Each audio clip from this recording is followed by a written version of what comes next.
Hi, everybody. John Popovich along with Greg Shoemaker from tristatefootball.com. I think this is the biggest week. I mean, there's more good matchups this week than we've had in any week so far this year. You're right, and especially at the top of some of these races. And when we look at that, John, it's very pivotal. When we look at a game, and we'll talk about it later on, but St. X and LaSalle, two teams that are 3-3, a loss here. Well, you know, you could be out of the playoff race week 7. Yeah. Let's start with the small guys, and it's just important for them. And in this little pocket of Northern Kentucky, you could really go from game to game to game if you wanted to, huh? You could. It's a very rare night. Beechwood, Bellevue got a game at Bellevue.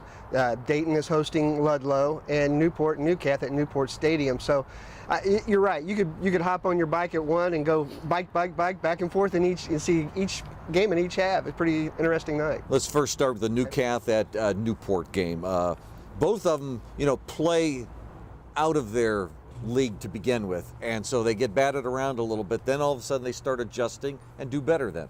You're absolutely right, and right now Newport's starting to feel a little bit better about themselves. They've won a couple games under Matt Schmidt's first-year head coach, looking pretty good. Now Newcath, they're running the same sort of pattern that they had last year. They started off 2-4 and then won 9 in a row to win the state. I look for them to pick up a little bit. Quarterback play and running game, that's what Newcath needs to work on offense, and if they get that straightened out, their defense is pretty solid. Beechwood and Bellevue have had these kind of games in that small division in the past, and both are coming in. Bellevue 3-4, Beechwood's dead even 3-3. And the thing that this game has different than the years past is it's going to be more of a throwing game. Tyler Ackerson over at Bellevue set the school record for passing yards in a season this year, something that Bellevue, they're always running the wing tee in the past, and now they're airing it out a little bit. Pretty cool. And Beechwood lost their top running back, so they've been throwing the ball a little bit more behind their sophomore quarterback Feger. Okay. Dayton and Ludlow, these are two teams we don't talk about very often. No, and Ludlow's in a rare situation. They got a chance to win 3 in a row for the first time since 2009. Wow. So you sort of root for the Panthers. And, right down Route 8 tomorrow, it's going to be a fun night in Northern Kentucky. Okay, let's cross the river. And Coleraine had a little bit of a tussle with Princeton last week. They ended up winning it and stuff like that. But now Sycamore comes in, and Sycamore's put together some nice seasons, actually. They really have, and last year they only lost to Coleraine by 7 points. I think this is a team that's got enough that they feel comfortable. They're not intimidated by Coleraine whatsoever. I look for the Aviators to have a big game. Greg Simpson performed well in the second half of that game, their quarterback last year, but he needs to perform even better in the first half of this one. Okay, Division 5, Marymount, Madeira, again. Two nice programs, and both of them with one with 4, one with 5 wins. I was out and saw Madeira last week. Explosive offensive team for Division 5. Still have some problems stopping some teams on defense. Penalties and turnovers really what stopped them last week from really having a bigger day than they did. So.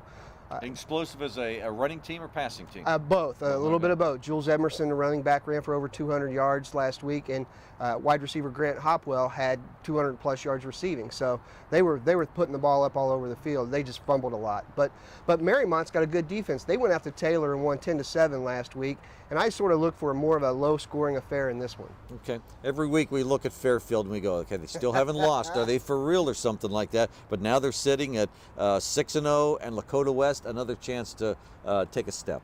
And Lakota West is playing as good as any team. Their offensive line is gelled. They lost all but one starter up front, but they had all their skill players back. And now they're both coming together at the right time. Lakota West does not play Coleraine this year, so they got the break there. They could still win the GMC championship.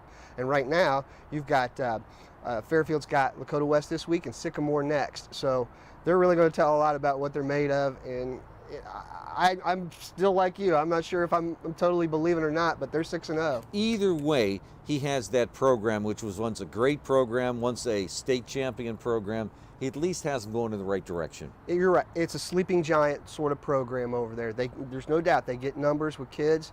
Now he's got them on weight training. Now they're in a program that they have some consistency there. Coach Krause has done a wonderful job. And one thing about him, he wins everywhere he's been, John. Yeah, that's exactly right. Let's finish up in the GCL, and there's a couple of LaSalle and X you mentioned, both 3-3. That's an awkward position for them to be in.